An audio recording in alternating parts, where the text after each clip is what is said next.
Hello बच्चों, तो आज हम लोग स्टार्ट करने वाले कुमार वृत्त। ठीक है, इंट्रोडक्शन टू कुमार वृत्त। कुमार वृत्त के बारे में इंट्रोडक्शन पढ़ेंगे। उसका पहले हम लोग क्या पढ़ते हैं, किसी भी चीज़ को स्टार्ट करने से पहले उसकी कुमार वृत्त की निरुक्ति पढ़ते हैं, फिर उसकी परिभाषा पढ़ेंगे।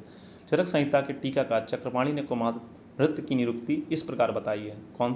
आचार्य चरक संहिता के जो टीकाकार हैं चक्रपाणी, उन्होंने इसकी निरुक्ति का वर्णन किया है। क्या बताया उन्होंने निरुक्ति में?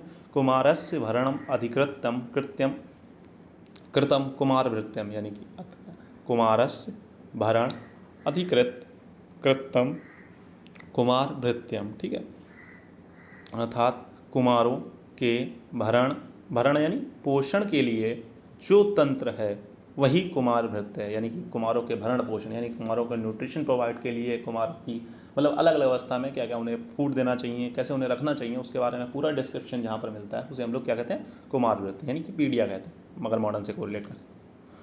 दूसरी निरुक्ति जो कही गई है, कुमाराणाम भृति धारणम भृतिर्धारणम पोषणम चा तस्य तस्येद मित्ति तस्येदम इति कुमार भृत्यम। यानी कि अर्थात इसका क्या मतलब बताया गया, अर्थात कुमारों की सेवा धारण पोषण जिस तंत्र में वर्णित है उसे कुमार वृत्त कहते हैं। तो आपको कोई भी एक जो छोटी वाली मैं कहूँगा फर्स्ट वाली आप लोगों को याद कर लेना, कुमारस्य भरणम अधिकृतम कत्र कुमार वृत्तम। ठीक है, निरुक्ति आपको निरुक्ति भी ये इंपॉर्टेंट है याद करना, और साथ में क्या है, परिभाषा भी बहुत ज़्यादा इंपॉर्टेंट है। ठीक है, परिभाषा जो आचार्य सुश्रुत की है वो ज़्यादा इंपॉर्टेंट, आचार्य हरित की चाहे तो आप लीव कर सकते हैं। ठीक है, मैं कह देता हूँ कभी कोई चीज़ आप छोड़ भी सकते हैं तो वो ज़्यादा इंपॉर्टेंट होती नहीं है, लेकिन हाँ अगर आप दोनों याद कर सकते हैं तो बहुत अच्छी बात है। ठीक है, तो परिभाषा की बात करेंगे हम लोग आचार्य सुश्रुत के अनुसार। तो ठीक है, परिभाषा इसकी मोस्ट इंपॉर्टेंट है, परिभाषा को बहुत ध्यान से आप लोगों को पढ़ना पड़ेगा। ठीक, आचार्य सुश्रुत के नाम कुमार भृत्यम नाम कुमार भरण धात्री क्षीर दोष संशोधनार्थम दुष्ट स्तन्य ग्रह समुत्थानच्च व्याधि नाम उपशनार्थम। यानी अर्थात इसका मतलब क्या है आचार्य सुश्रुत के अनुसार। ठीक है, आचार्य सुश्रुत ने इसमें कहने की कोशिश की है, अर्थात जिस तंत्र में कुमार का भरण पोषण यानी कुमार के किस तरीके से हमें खिलाना है, किस तरीके से पिलाना है, उसको कैसे रखना है। ठीक है, धात्री के क्षीर दोष यानी कि माता के जो दुग्ध दोष होते हैं, जैसे कभी कभी इम्प्योरिटी होती है, क्षीर दोष कई प्रकार के होते हैं, जैसे दुग्ध का बहुत पतला आना, दुग्ध का बहुत गाढ़ा आना, इसके बारे में हम लोग डिस्क्रिप्शन में पढ़ेंगे। जब धात्री क्षीर दोष पढ़ेंगे तो वहाँ पर हम लोग इसको पूरी अच्छी तरीके से पढ़ेंगे। का संशोधन कर्म यानी कि जो माता जी के स्तन में मतलब कोई दोष हो गया या दुग्ध में जो बच्चों को पिला रही है उसमें कोई दोष हो गया तो उस दोष को हम लोग किस तरीके से दूर कर देंगे। दूषित स्तन से उत्पन्न व्याधियाँ, मतलब अगर वो माता ने इम्प्योर मिल्क अगर किसी व्याधि के कारण इम्प्योर मिल्क सिक्रीट कर रही है, अगर वो इम्प्योर मिल्क अगर बच्चे को पिला दिया तो उसके अंदर जो भी व्याधियाँ होंगी उनको व्याधियाँ, दूषित स्तन से उत्पन्न व्याधियाँ, ग्राहों से उत्पन्न व्याधियाँ, मतलब भूत बाधा बच्चों को नहीं होता है, ऐसा नहीं होता है। पहले क्या डिस्क्रिप्शन होता था कि कोई भी अगर रोग हो गया जिसका डिस्क्रिप्शन नहीं है सही तरीके से, लोग कहते थे इसे भूत बाधा से, लेकिन आजकल काफ़ी मतलब मॉडर्न एडवांस हो गया तो उसमें आजकल बैक्टीरिया वायरस, पहले बैक्टीरिया वायरस को लोग भूत बाधा समझ लेते हैं। तो ग्राहों से उत्पन्न रोग व्याधियाँ वही पर मतलब वहाँ ऐसी बैक्टीरियल डिसीज ऐसी वायरल डिसीज जिनका नाम नहीं दिया सकता उन्हें ग्राहों यानी कहा जाता है कि भूत बाधाओं से उत्पन्न हो गई। ठीक है, ग्राहों से उत्पन्न व्याधियाँ, अन्य व्याधियों के शमशमन, और कोई भी जो भी व्याधियाँ बच्चों से रिलेटेड हैं,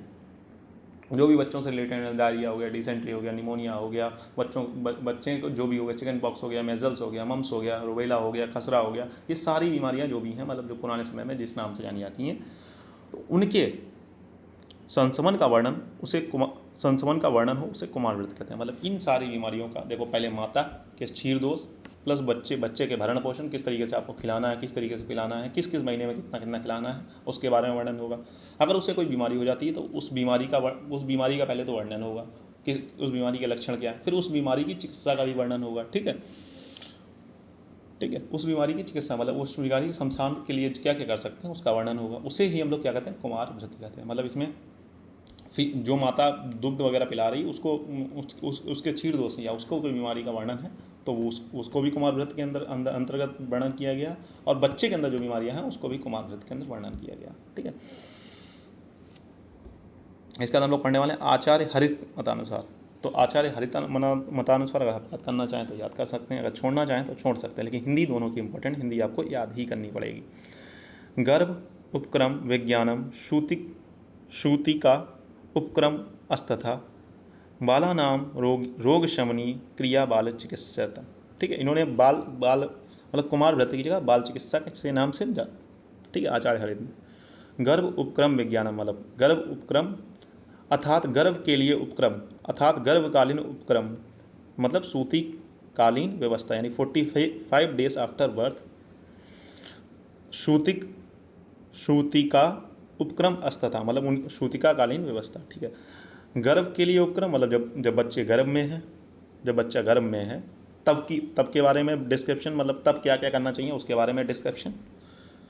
श्रुतिका उपक्रम व्यवस्था मतलब जब माता ने बच्चे को जन्म दे दिया उससे जिसने जन्म दिया उससे 45 डेज तक लेकर, ठीक है, उसे क्या कहते हैं श्रुतिका काल कहते हैं। ठीक है, श्रुतिका काल व्यवस्था मतलब उस समय माता को कैसे रहना है, बच्चे को कैसे रखना है, तो उसके बारे में डिस्क्रिप्शन।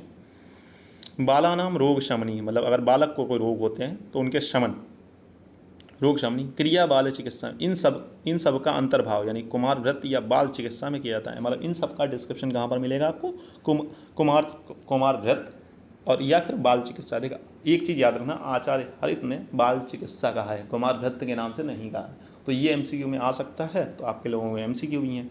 ठीक है बच्चों, फिर मिलते हैं नेक्स्ट लेक्चर में, तब तक के लिए हैव अ नाइस डे। पढ़ते रहें, मस्त रहें। ठीक है, एक टॉपिक बाय टॉपिक मैं उठाता जाऊँगा, उसी के अनुसार आप लोगों को पढ़ाता जाऊँगा। ठीक है, फर्स्ट टॉपिक खत्म हो गया। ठीक है, कल सेकंड टॉपिक उठाएंगे, परसों थर्ड टॉपिक उठाएंगे, ऐसे टॉपिक बाय टॉपिक उठाते रहेंगे। आप एक बार अगर कोई टॉपिक छूट जाता है तो आप कमेंट करके कह सकते हैं। ठीक है बच्चों, फिर मिलते हैं नेक्स्ट लेक्चर में, तब तक के लिए हैव अ नाइस डे। पढ़ते रहें, मस्त रहें।